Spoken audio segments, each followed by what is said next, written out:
जहां चाहे आराम से के पास भी होता है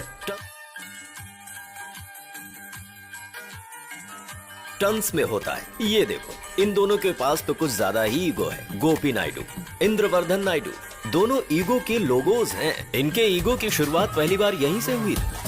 ट्रैक्टर पीछे ले। तू तेरा ट्रैक्टर पीछे ले। इस तरह अपने अपने ईगो में वो दोनों वहां से चले गए, लेकिन उनके ट्रैक्टर्स कई सालों तक वहीं खड़े रह गए। शुरुआत में गोपी नायडू के 2 ही संतानें थी। इंद्रवर्धन नायडू के 4 संतान हैं। इस ईगो की वजह से उसने अपनी पत्नी का री ऑपरेशन करवाकर और 2 संतानों को जन्म दिया।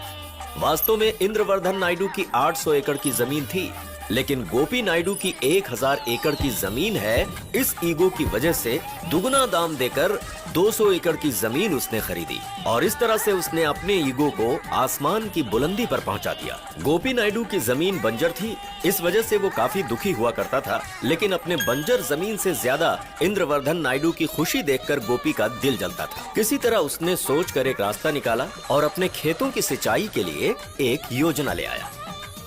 गोपी नायडू की सरकारी योजना के सफल होने से वो सुखी हो जाएगा, इस टेंशन में बीपी की वजह से इंद्रवर्धन नायडू अपनी जान गंवा बैठा। साहब जी, नायडू जी चल बसे। ये खबर सुनने के बाद गोपी नायडू खुशी से 1 किलो मिठाई खाकर भगवान को प्यारा हो गया और इस तरह से दोनों अपने अपने ईगो को सेटिस्फाई करते अपने अपने घर के दीवार के फोटो फ्रेम्स में लटक गए। पढ़ाई लिखाई करने वाला अच्छा बनता है और सबक सीखने वाला महान बनता है, लेकिन इनके वारिस भी ईगो नाम की विद्या में पीएचडी कर चुके थे।